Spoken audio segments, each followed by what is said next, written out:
കൃഷ്ണകൃപാസാഗരം. എന്താ ഇത്? കണ്ണനെയാണോ അങ്ങ് അർച്ചിക്കുന്നത്? നോക്കൂ, കണ്ണനെയാണോ അങ്ങ് പൂജിക്കുന്നത്, അതോ ഭഗവാനെയോ?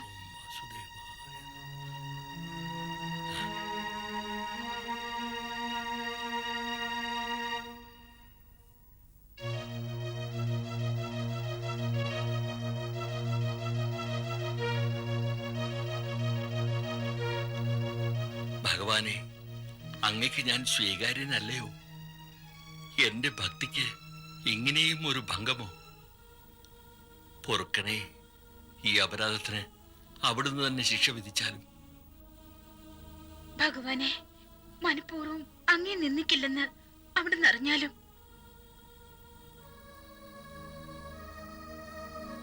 എന്താ അമ്മേ? ഭഗവാൻ അർച്ചിക്കേണ്ട പൂക്കൾ അറിയാതെ നിന്റെ മേൽ അർച്ചിക്കുന്നു കണ്ണ. അച്ഛാ, ഭഗവാനെ ധ്യാനിച്ചുകൊണ്ടല്ലേ അർച്ചന നടത്തിയത്? കണ്ണ, എന്റെ മനസ്സിൽ എപ്പോഴും നീ മാത്രമാണ്. എന്റെ കൈ മാത്രമാണ് അർച്ചന നടത്തിക്കൊണ്ടിരുന്നത്. ആർക്കായാലും ശരി, മനസ്സിലെന്തോ അത് തന്നെ നടക്കും. പക്ഷെ കണ്ണ, ഭഗവാനെ ധ്യാനിക്കുമ്പോൾ മറ്റൊന്നും മനസ്സിൽ കടന്നു വരരുതല്ലോ. അതേ കണ്ണ, അച്ഛന് ഭഗവത് കടാക്ഷ ഭാഗ്യമില്ലെന്നാണോ? അതല്ല അമ്മേ, പൂജാവേളയിൽ ആർക്കായാലും സ്വന്തബന്ധ വിചാരങ്ങൾ ഉണ്ടാവാം. അച്ഛാ, ഞാൻ പൂവെടുത്തു തരാം. അച്ഛൻ അർച്ചന തുടരൂ. ശ്രദ്ധ ഭഗവാനിൽ തന്നെ ഉറയ്ക്കട്ടെ.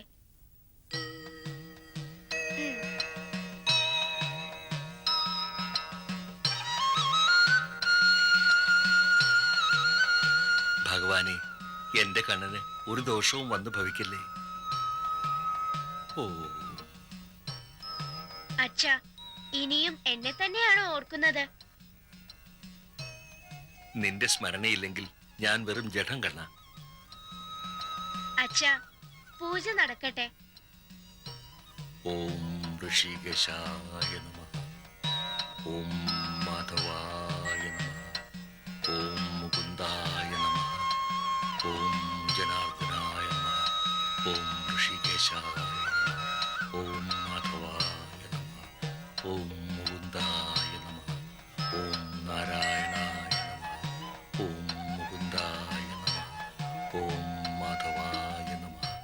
ഓം ഋഷികേശായ നമഃ. പ്രഭു, അവിടുത്തെ ഓരോ ലീലാവിലാസവും അപാരം. അങ്ങയുടെ പൂജയ്ക്കായി അങ്ങയുടെ തൃക്കരങ്ങളാൽ തന്നെ പുഷ്പങ്ങൾ എടുത്തു കൊടുക്കുന്ന ഈ കാഴ്ച ഒരു പുണ്യദൃശ്യം. ആ കാഴ്ച ഞാൻ മാത്രം ദർശിച്ച് സായുജ്യമടഞ്ഞാൽ എങ്ങനെ? ഈ കാഴ്ച കാണേണ്ടതുണ്ട് ആ ബ്രഹ്മദേവനും.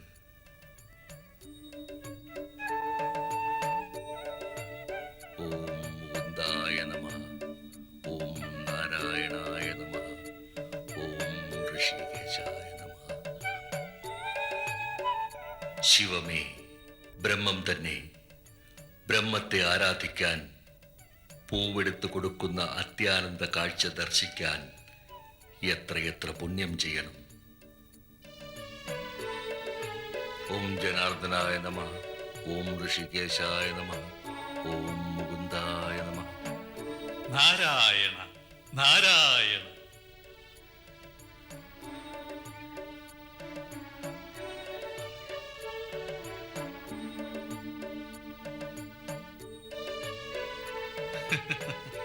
പരംപിതാവേ, ഈ അത്യപൂർവ മുഹൂർത്തം അങ്ങും കൈലാസനാഥനും മാത്രം ദർശിച്ച് അനുഗ്രഹീതരായാൽ മതിയോ? സർവചരാചരങ്ങളും ഈ ധന്യമുഹൂർത്തം ദർശിച്ച് ആത്മനിർവൃതി അടയട്ടെ പ്രഭു. ഓം മധുസൂദനായ നമഃ. ഓം ജനാർദ്ദനായ നമഃ. പരിപൂർണതമന്റെ പൂജയ്ക്ക് പരിപൂർണതമനെ പൂക്കളെടുത്തു കൊടുക്കുന്ന കാഴ്ച ആഹാ, ആനന്ദദായകം, എത്ര മുക്തിദായകം. നാൻമുഖൻ വാനത്തിൽ, കൈലാസവാസനോ ഭൂമിയിൽ. കാണുമീ കാഴ്ച ആനന്ദദായകം, ആനന്ദദായകം. ലീലകളിൽ എങ്ങനെയും ഒരു ലീല ദർശിക്കാൻ തപം ചെയ്ത ഭാഗ്യം. ആനന്ദമേ ആനന്ദം. നാരായണനും താനേ ഗോപാലകനും താനേ ഒന്നായി ദർശിക്കും ആനന്ദമേ പുണ്യദർശനം. നാരായണ നാരായണ.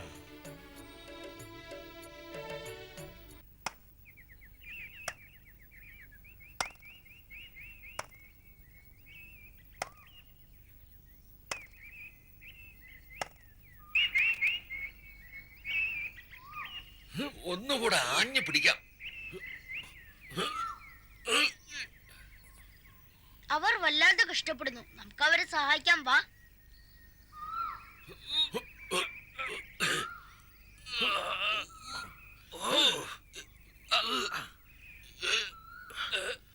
ഞങ്ങൾ സഹായിക്കട്ടെ? എന്നാ പിടിച്ചോളൂ. സൂക്ഷിക്കണം, നിങ്ങൾക്ക് അത്ര പരിചയം കാണില്ല.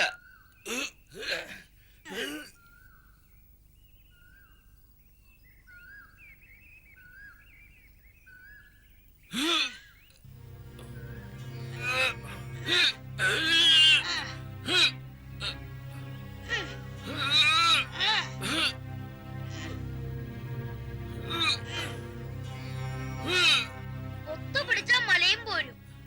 കൂട്ടുകാരെ, നിങ്ങൾ എന്താണ് ചെയ്യുന്നത്? കണ്ണത്തണ്ണയിൽ ഉപദേശിക്കാറുള്ളത് പരോപകാരം നമ്മുടെ കർത്തവ്യമാണെന്ന്. പക്ഷേ ഇവരത് അർഹിക്കുന്നില്ല രാമ.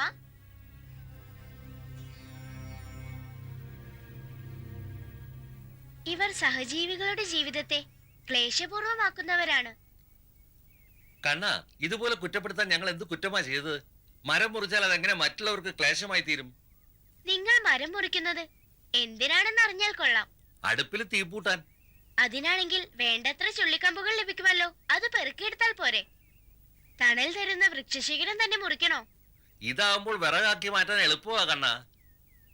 പക്ഷേ ഈ മരം ആര് നട്ടുപിടിപ്പിച്ചു എന്ന് ഓർക്കാറുണ്ടോ? ആര് നട്ടു എന്നൊക്കെ നമ്മൾ എന്തിനു അന്വേഷിക്കണം? ആര് നട്ടു എന്ന് പോലും അന്വേഷിക്കാൻ മനസ്സിലാക്കാത്ത നിങ്ങൾക്ക് അത് മുറിച്ചു മാറ്റാൻ ആരനുവാദം തന്നു? കാട്ടിൽ വളർന്ന മരം അത് ആരുടെയും സ്വന്തമല്ലല്ലോ. അതിൽ ഒരു മരം മാത്രമാണ് ഞങ്ങൾ മുറിക്കുന്നത്. നിങ്ങൾ മുറിക്കുന്നത് ഒരു മരം മാത്രമാണ്. പക്ഷേ ഇത് കാണുന്ന വേറൊരാൾ മറ്റൊരു മരം മുറിക്കും. അങ്ങനെ ഓരോരുത്തരായി ഓരോ മരം വെട്ടിമാറ്റിയാൽ പിന്നെ മരങ്ങൾ അവശേഷിക്കുമോ?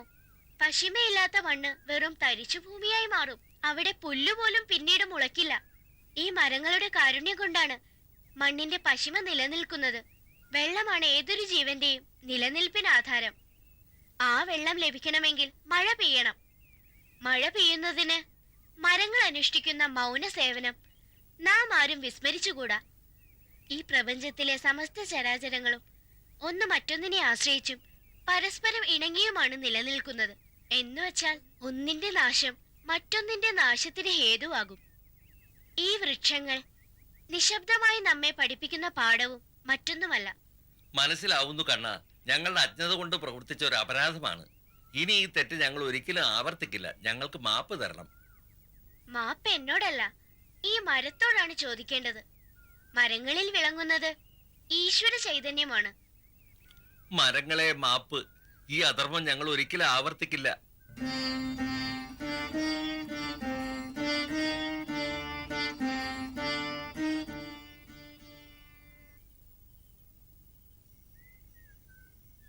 തണൽ തരും മരമേ, എന്റെ മനസ്സിന് നീ ആശ്വാസം പകരുമോ? കൃഷ്ണൻ ഈ വഴി പോയോ? പറയൂ മരമേ. എങ്ങനെ നീ പറയും? നിനക്ക് വായുണ്ടെങ്കിലല്ലേ സംസാരിക്കൂ. ഞാൻ ഭ്രാന്തി തന്നെ. അതറിഞ്ഞിട്ട് നിന്നോട് ചോദിച്ചുവല്ലോ.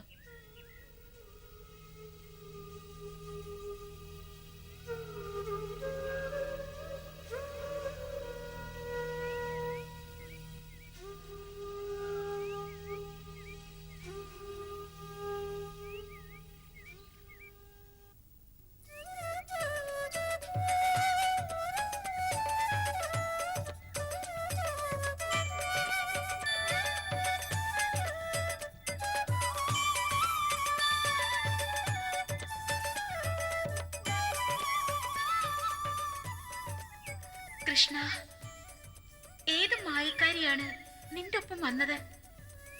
ആരുടെ കൂടെയാണ് നീ പോയത് എവിടേക്കാണ് പോയത്? നിനക്കായി കാത്തിരിക്കുന്ന എന്റെ വിരഹത്തെക്കാൾ അവളുടെ സാമീപ്യമോ നിനക്ക് മുഖ്യം?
കൃഷ്ണന്റെ കഴുത്തലങ്കരിച്ച മാല, അവന്റെ തോളുകളിൽ ഉരുമ്മിയ മാല.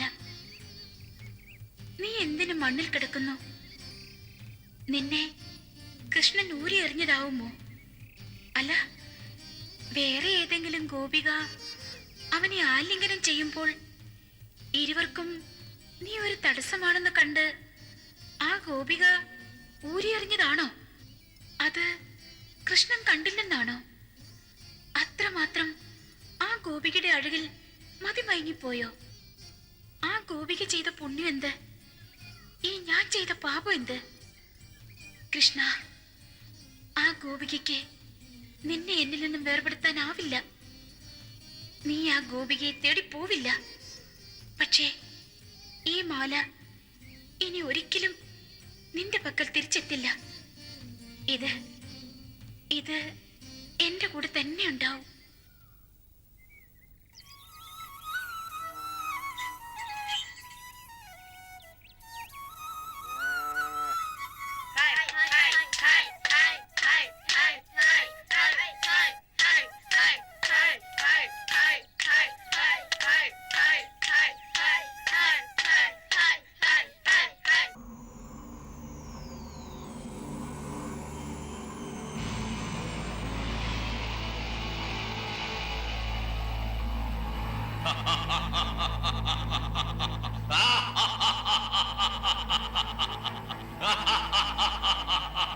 ഇവരെയൊക്കെ എന്തിനു കൊള്ളാം? ദേവന്മാരാണത്രേ, വെറും ഭീരുക്കൾ. എന്നെ പോലുള്ള അസുരന്മാരുടെ നിഴൽ കണ്ടാൽ മതി തുട വിറയ്ക്കാൻ, പ്രാണരക്ഷാർത്ഥം ഓടി ഒളിക്കാൻ.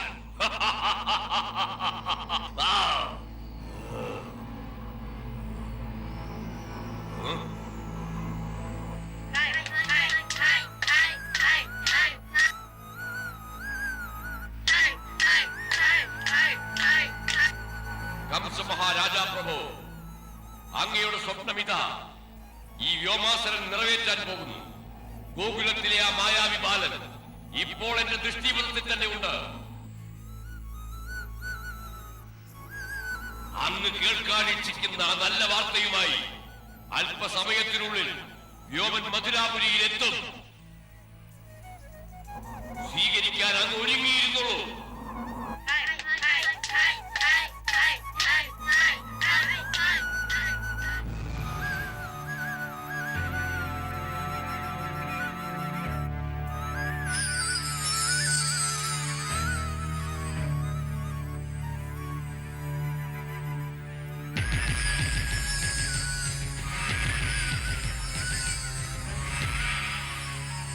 ആരാണ് ഞാൻ. ആട് പോയി മേയട്ടെ. ആരാണ് കള്ളൻ? കള്ളൻ ഞാൻ.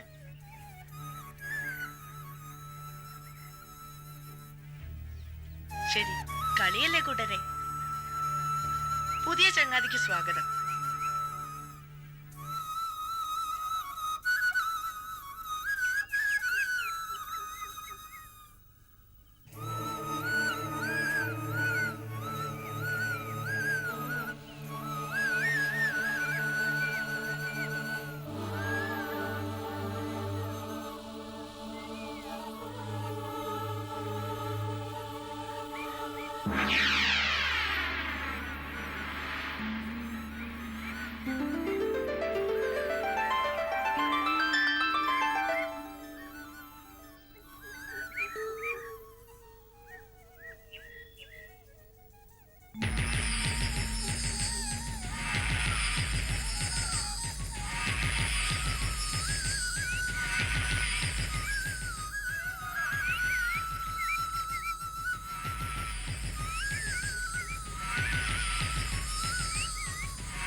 നമുക്ക് കളി തുടങ്ങാം. വീണ്ടും ഞാൻ കള്ളൻ. ഞാൻ ആട്. ആട് മേയട്ടെ. വരൂ.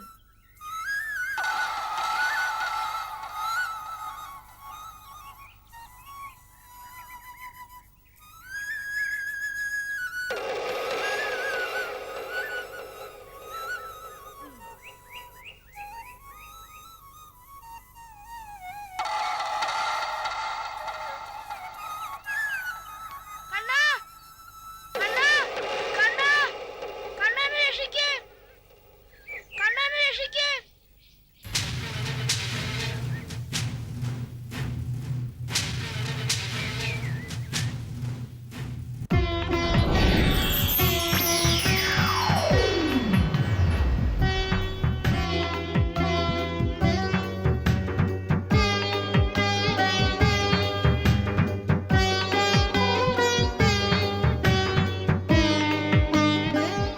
ആർക്കായാലും ശരി, മനസ്സിലെന്തോ അത് തന്നെ നടക്കും.